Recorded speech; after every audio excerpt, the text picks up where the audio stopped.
C'est vrai que la mallette a été créée avec Marie Le Marchal dans une perspective de proposer un kit utilisable par tous sans forcément une médiation par une action de sensibilisation.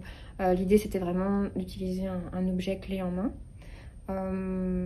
Donc ça peut être utilisé d'une manière spontanée en prenant le temps de lire le guide d'utilisation, de prendre le temps de s'approprier les outils qui sont dans cette mallette-là, et puis de faire cette petite cuisine personnelle pour utiliser la mallette sur une séance, sur plusieurs séances, sur pourquoi pas plusieurs semaines ou plusieurs mois.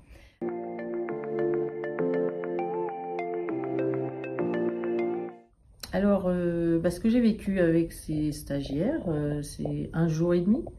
Beaucoup trop court, 1 jour et demi. Avons-nous le temps de faire connaissance vraiment? Un petit jour de plus, 2 jours et demi, 3 jours serait idéal. 3 est un chiffre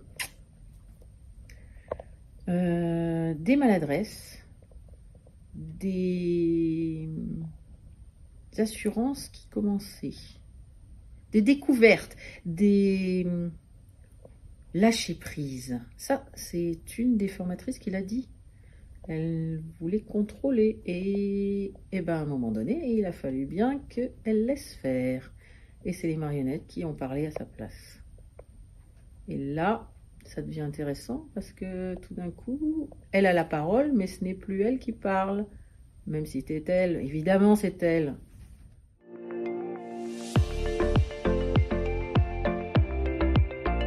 Claire, marionnettiste, qui anime une marionnette, tout de suite, en fait, on est sur quelque chose qui prend vie, qui donne envie de parler, qui suscite l'interrogation, les questionnements. Et même si j'ai pas forcément le bagage linguistique pour dire tout ce que je voudrais dire dans la nouvelle langue, en langue française par exemple, eh ben, ça me donne envie de communiquer, ça me donne, en tant qu'apprenant, ça me donne envie de partager, de travailler aussi avec mon corps pour me dépatouiller et au final, de plus en plus, progresser.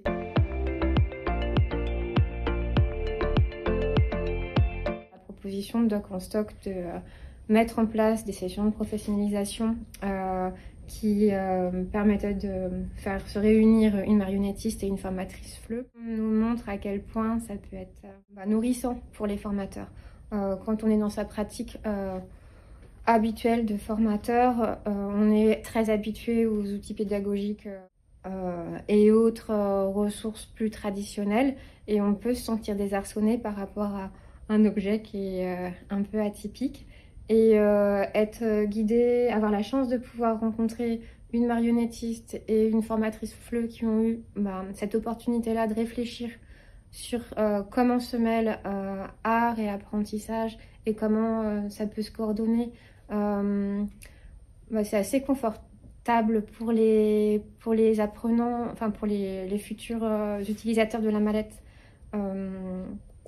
Dans le sens où c'est parfois nécessaire de trouver une légitimité. L'art et la culture sont, à mon avis, essentiels pour l'apprentissage des langues. Travailler la communication, travailler la confiance, travailler l'aisance. C'est vraiment des médiums très riches. Mais pour les formateurs, c'est pas forcément facile à assumer. Et pouvoir bénéficier de sessions de professionnalisation où c'est valorisé, où on a des apports théoriques aussi appuient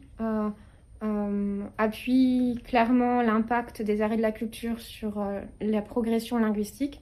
Ça permet d'être plus à l'aise de défendre un projet, même petit, autour des arts et de la culture dans son équipe et auprès de ses stagiaires. En fait, trouver aussi une légitimité et l'assumer pour pouvoir oser oser amener le jeu et l'expression personnelle autour des arts et de la culture dans sa salle de formation.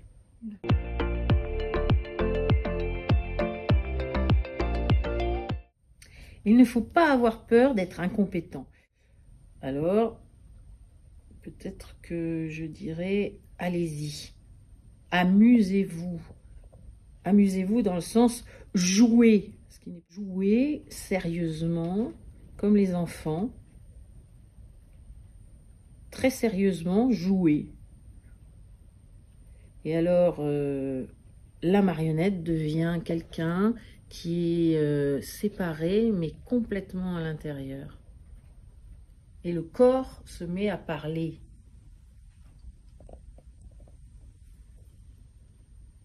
C'est compréhensible? Le corps, la main,